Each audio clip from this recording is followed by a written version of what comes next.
Meu nome é Helena, tenho 80 anos e essa história aconteceu comigo quando eu tinha 38. Faz mais de 40 anos. Mas tem coisas, olha, tem coisas que ficam tatuadas na alma da gente. E eu juro para você, ainda hoje, quando eu fecho os olhos, eu consigo ver a cena daquela sala de cirurgia como se tivesse acontecido na semana passada. Vou te contar do começo, porque se eu pular um detalhe, você não vai entender o tamanho do absurdo. Naquela época, minha vida era completamente normal. Eu tinha um marido amoroso, o Daniel, uma casa tranquila e uma rotina em que eu confiava. Ele viajava bastante a trabalho, então sempre que voltava para casa, a gente tentava passar as noites juntos com calma. E aquela noite parecia uma noite igual a qualquer outra. A gente estava sentado no sofá assistindo um filme de terror. As luzes apagadas, pipoca entre nós dois, o braço dele apoiado casualmente no encosto atrás de mim. Cheiro de manteiga no ar. Aquele barulho baixo da televisão. A sensação de segurança de um sábado à noite sem nenhuma obrigação. Era tudo exatamente como devia ser. E aí meu celular tocou. Era minha irmã, a Camila. A voz dela estava destruída, irreconhecível de tanto choro. Seu marido sofreu um acidente grave. Ele está em cirurgia. Vem rápido. E eu ri. Olha, eu ri. Olhei para o Daniel e sorri como se fosse uma brincadeira de mau gosto. Impossível, eu disse para ela. Ele está aqui do meu lado, agora mesmo. O Daniel franziu a testa, confuso, e gentilmente pegou o celular da minha mão. Falou com calma, fez perguntas, tentou entender o que estava acontecendo. Depois de alguns segundos, devolveu o aparelho. Provavelmente confundiram a identidade, ele disse baixinho. Hospitais cometem erros às vezes. Ele parecia preocupado, não assustado, só pensativo. E aí completou. Mesmo assim, talvez você devesse ir verificar. Vai acalmar sua irmã. Honestamente, alguma coisa naquela situação parecia estranha, mas não perigosa, só confusa. Então eu peguei a jaqueta e dirigi até o hospital. Durante todo o caminho, eu fiquei repetindo para mim mesma que era um mal-entendido. O Daniel estava em casa. Eu tinha acabado de deixar ele ali, vivo, são, com pipoca na mão. Quando cheguei no hospital, a Camila correu na minha direção, os olhos vermelhos de tanto chorar. Rose, graças a Deus você veio. Meu coração começou a bater mais rápido. Ela me conduziu por um corredor longo que cheirava a antisséptico e silêncio. Enfermeiras passando rápido, máquinas apitando atrás de portas fechadas. A gente parou diante de uma sala cirúrgica. Um médico se aproximou. A senhora é a esposa de Daniel? Sim, ele assentiu, sério. Seu marido deu entrada após um acidente de carro. Ele perdeu muito sangue, mas a cirurgia correu bem. Minha mente se recusou a entender. Deve haver um engano, eu sussurrei. O médico gentilmente empurrou a porta. E aí eu vi, deitado na cama hospitalar, enfaixado, inconsciente, respirando devagar.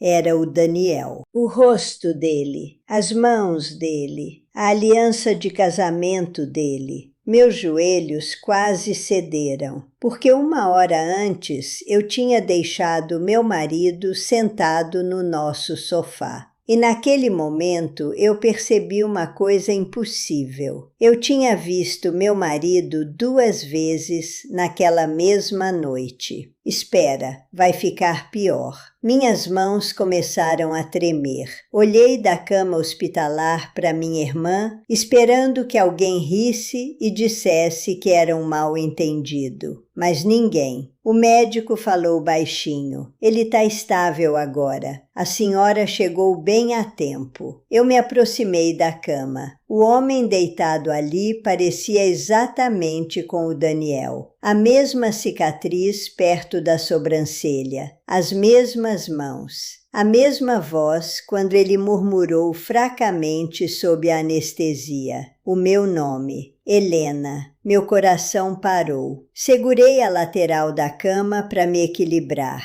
Se aquele era meu marido, então quem estava em casa? Eu não consegui ficar ali. Os pensamentos corriam mais rápido do que eu conseguia controlar. Disse para Camila que precisava de ar e saí. O vento frio da madrugada bateu no meu rosto, mas não ajudou em nada. Liguei para o Daniel. Ele atendeu na hora. Oi, você tá bem? Ele perguntou baixinho.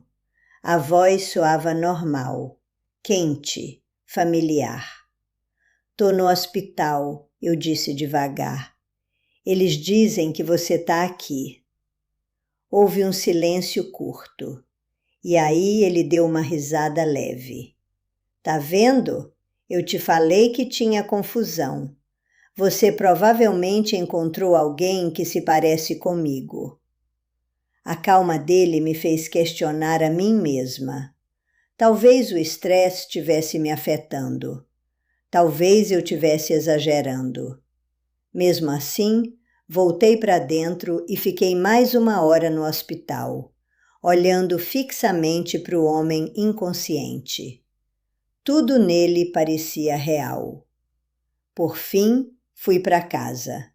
Quando abri a porta, o Daniel estava esperando na sala. Levantou na hora, a preocupação estampada no rosto. Você tá bem? Perguntou, me puxando para um abraço. Os braços dele pareciam quentes, seguros, familiares. Eu queria acreditar que aquele era meu marido. Eu precisava acreditar. Ele fez chá para mim, sentou do meu lado e ouviu paciente enquanto eu explicava o que tinha visto. Em vez de pânico, ele só assentiu. Deve ter sido aterrorizante, disse gentilmente. Mas erros acontecem. Tenta descansar. Nada no comportamento dele parecia errado. Ele lembrava de pequenos detalhes da nossa vida. Falava do mesmo jeito. Conhecia até piadas que só o Daniel sabia. E aqui é onde a história fica pesada. Presta atenção nesse detalhe porque ele vai importar. Os dias foram passando. Eu visitava o hospital escondido. O outro Daniel continuava inconsciente. Os médicos continuavam me chamando de esposa dele. Em casa, a vida seguia normalmente. Jantar juntos, conversas, noites tranquilas. 2 realidades idênticas existindo ao mesmo tempo. Parei de contar para as pessoas a confusão que eu sentia. Tinha medo de que achassem que eu estava enlouquecendo. Uma noite eu fiquei parada na porta do quarto, observando meu marido dormir. O homem do meu lado parecia tranquilo, amoroso, perfeitamente normal. E ainda assim, em algum lugar do outro lado da cidade, outro homem com o mesmo rosto estava lutando pela vida.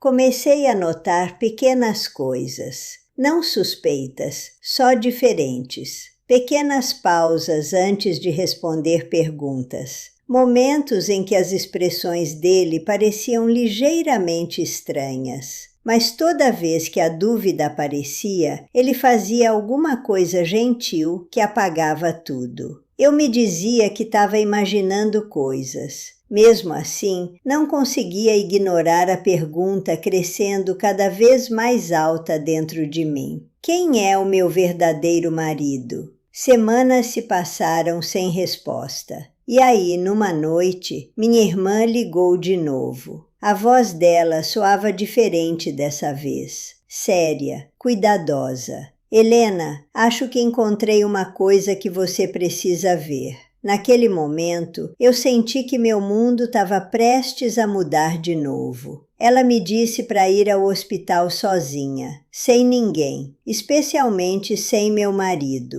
O jeito que ela disse isso torceu meu estômago de medo. Naquela noite, contei para o Daniel que ia visitar uma amiga e dirigi direto para o hospital. A Camila estava me esperando na sala dela. Trancou a porta antes de falar. Eu não devia estar fazendo isso, ela sussurrou. Mas você merece saber a verdade. Ela me entregou um tablet. Na tela, imagens de segurança de uma clínica médica particular. Daquelas discretas, sem placa na fachada. O vídeo começava meses antes. Um homem entrou na clínica usando boné e máscara. Quando tirou, minha respiração parou. Era o Vitor. Vitor Mendonça, o melhor amigo do Daniel. Alguém que tinha visitado a nossa casa inúmeras vezes. Alguém em quem a gente confiava. O vídeo continuou. Médicos preparando ele para a cirurgia. Aí, outro trecho. Curativos, salas de recuperação, fichas médicas. Devagar, horrorosamente, o rosto dele mudava, cirurgia após cirurgia, até ficar exatamente igual ao Daniel. Minhas mãos começaram a tremer tão violentamente que eu quase deixei o tablet cair. A Camila falou baixinho. Essa clínica é especializada em reconstrução facial. Eu verifiquei os registros. O Vitor passou por uma cirurgia de transformação de identidade. Meu mundo desabou. O homem morando na minha casa, o homem dormindo do meu lado, não era meu marido. Lágrimas escorreram pelo meu rosto. Eu lembrei de cada jantar, cada conversa, cada momento em que confiei nele. Me senti enjoada, percebendo que tinha compartilhado a minha vida com um estranho. Mas minha irmã continuou. A vítima do acidente que está em cirurgia, esse é o Daniel de verdade. O acidente não foi aleatório, parece planejado. Ela respirou fundo antes de continuar. Eu verifiquei registros mais antigos da clínica. O Vitor estava visitando muito antes da cirurgia. Tem anotações, avaliações pessoais. Meu peito apertou. Ela me olhou com cuidado. Helena, o Vitor era obcecado por você. Os registros mostram que ele estava apaixonado por você há anos. E depois de analisar documentos financeiros ligados a ele, ficou claro que ele também sabia das suas propriedades e participações nas empresas da sua família. As mãos tremendo de novo. Ele não queria só o rosto do Daniel. Ele queria a vida do Daniel. E você junto. Chorei por muito tempo. Não só de medo, de culpa. Sem saber, eu tinha amado o homem errado. Tinha deixado ele me tocar. Tinha rido das piadas dele, achando que era do meu marido. E olha, naquela noite eu tomei uma decisão.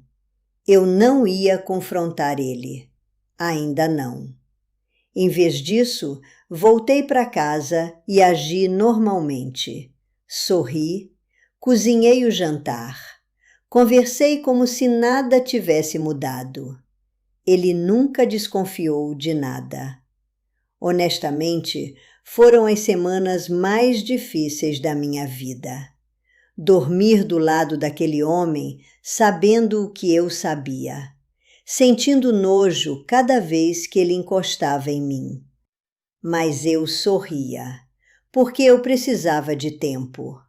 Nas semanas seguintes, juntei provas em silêncio. Mensagens entre o Vitor e os cirurgiões. Transferências bancárias feitas em agências diferentes para não levantar suspeitas. Imagens de segurança, cronogramas, confirmações hospitalares. Cada pedaço de evidência que conseguia encontrar.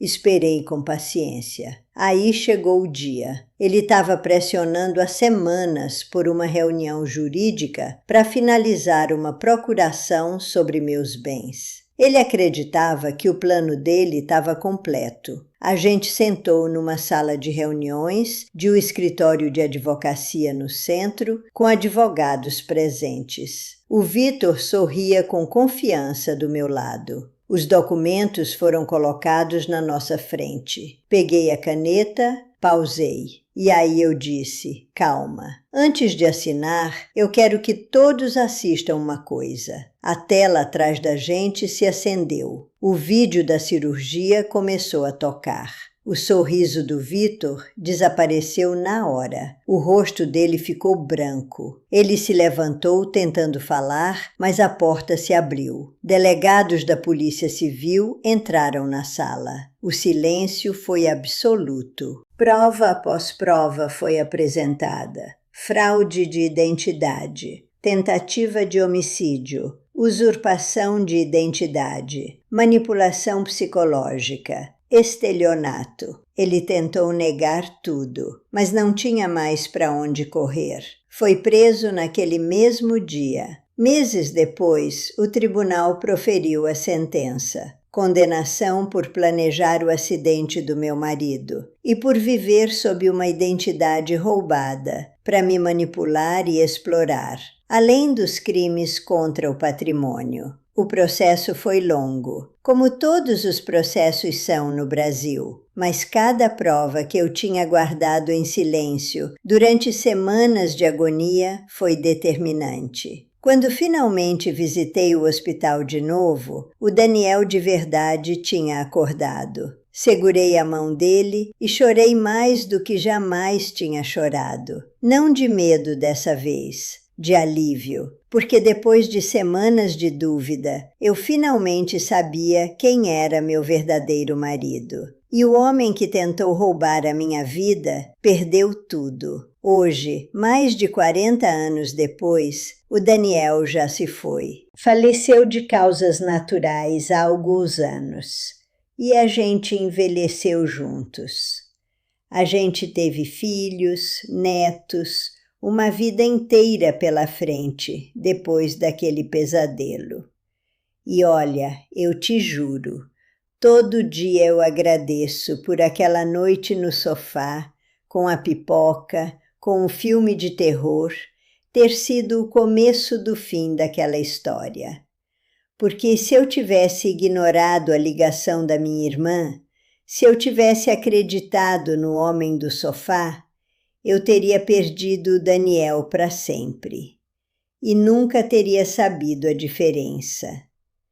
Tem uma coisa que eu aprendi com tudo isso, e eu quero deixar para você antes de terminar. Confia no seu instinto. Quando alguma coisa parece estranha, mesmo que você não saiba explicar, alguma coisa dentro da gente sabe. E essa voz pequenininha lá no fundo, ela quase sempre está certa. Se essa história mexeu com você de algum jeito, deixa um like aqui embaixo.